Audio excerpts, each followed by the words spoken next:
What's up, YouTube? This is Ringo from Edsphere, and due to the coronavirus outbreak, a lot of school has been closed, especially around Hong Kong, and it's IB doesn't wait for anyone. So basically, what I was thinking, what I was suggested by some of my students is that I record some video going through some content with you guys.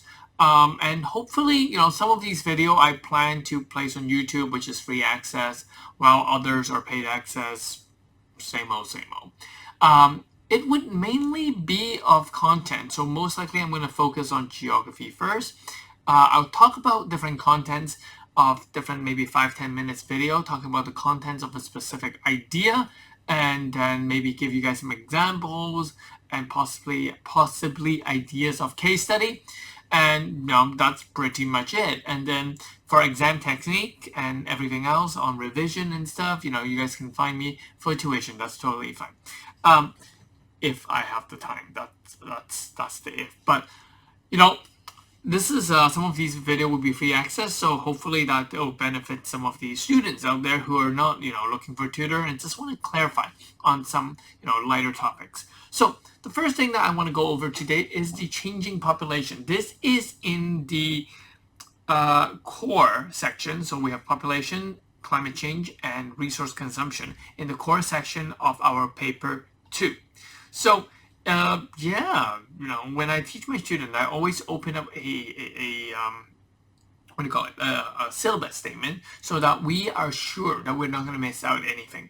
So take a look at this here. I always tell my students, always focus on the left-hand side. So if you guys can see my screen, always take a look on the left-hand side, how population varies between places. So what IB really wants you to know is that there is going to be a bit of a variation, what we call a spatial variation between the population, and how the size and the type and the characteristics of the population differs between places. So the first syllabus statement a lot of students miss out is the physical and human factors. Let me highlight it.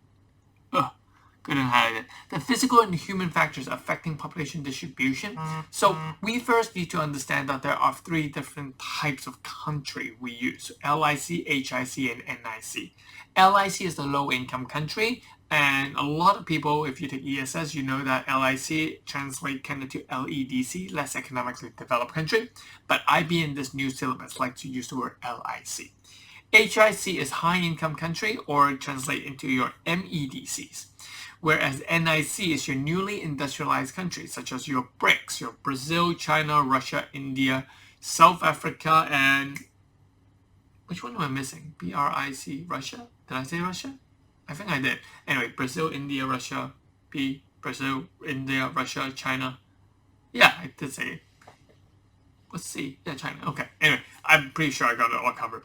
Now, the population distribution will be very different. So when I teach my students this, I always teach them, this little history about human used to be hunters and gatherers. They never like to live in groups. They just go and hunt.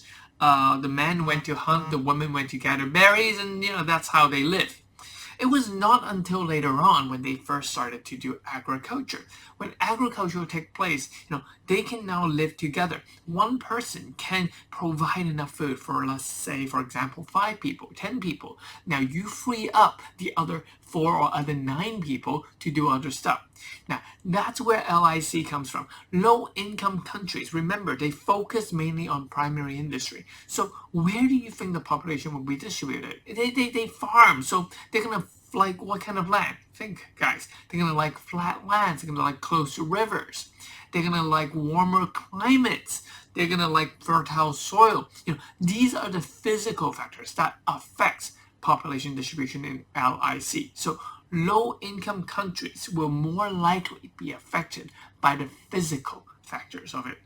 You can see that I actually always want to try to ask you guys questions, because that's the way I teach. But since this is like a YouTube video or a learning content video, it's just going to be me babbling about content. So do bear with me. And sometimes if I do ask you a question, yeah, it's a habit of mine.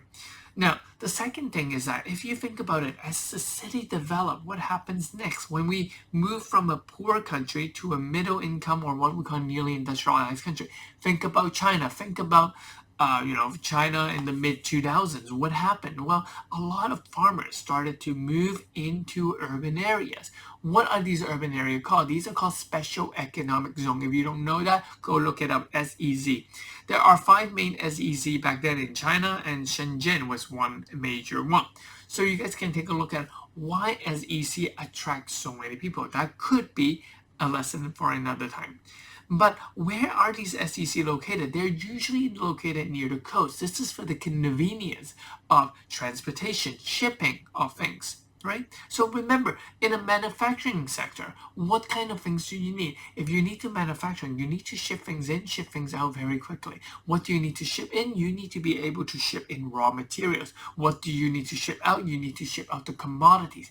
And furthermore, you're going to need a large area of flat land so you can build your factories and attract the foreign direct investment. So that's some of the concepts. So in an emerging or NIC, we're going to see that it's going to be half-half. It's going to be both physical and human factors that is going to be affecting the population distribution. Human factor being government intervention, or just simply where population is located, or even I would say that. So it's still very heavily reliant on physical factor, but there's a greater emphasis on the human factors, the political factors, the economic factors, where the investment are going to be, where are the factories going to open. So these are the human factors, but these human factor is still tied to the physical factor. So I would say that in the NIC, a population distribution, it's a combination of both. Whereas a high-income country, I would suggest that it is more of a human factors that's affecting it. It's going to be, whether the houses are big enough, whether the climate is, I would say, yeah, climate does play a role, but that was more of a physical factor. Other human factors is, could you commute to work? Can you easily drive to work? Do you still like to live in the city center or somewhere with a bigger house, for example? And people have, better technology to adapt to colder places, for example, and some very hot places you can still live in because you have air conditioner. So I would think that in high-income countries, the population distribution will mainly be,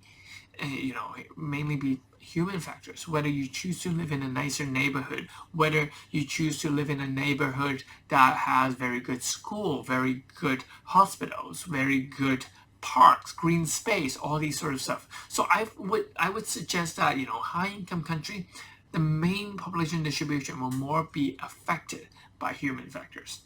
So, are these things absolute? No, but you have to be able to give examples. I mean, the high-income countries, if you've done the urbanization units, you would know the concept of counter-urbanization. So, I mean, if you take a look at places such as US, Canada, people are not really banged or are less likely to be banged by the physical location. I mean, it does still have an effect. I mean, a lot of people like to live in the southern part of Canada and not the northern part because it's way too cold. But it doesn't mean that we cannot adapt to it.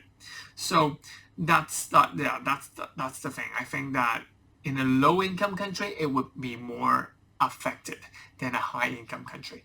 I mean, like in Toronto, chances are you're not likely going to get some... If Canada was ever a low-income country, Toronto might not be a good place because it's going to be very cold in the winter, very difficult to farm things, these sort of stuff. So I guess that this video, it's just simply teaching you guys about the population distribution and just trying to get some sense on why distribution or how this distribution are different. And there is slight linkage between physical and human factors. So if you guys do get an essay question on the concept of like to what extent physical factors is more important than human factor in population distribution, you guys could argue. You guys can have this rebuttal and saying that they're both important. I mean, it depends. I mean, like high-income countries are less likely to be dependent on physical factor, but there will always still be some tie and relation or correlation between the physical factor and population distribution. that's pretty much it. So I hope that many of my video will be quite short, very quick, but it's very filled with content. So I hope that you guys like this video. Remember to hit the like, subscribe button. Yeah, so stay tuned for other videos. And if there are other topics that I'm covering on my paid channel, I will let you guys know via a video or a list. I haven't decided yet. So peace out for now. This is Ringo from Edsphere.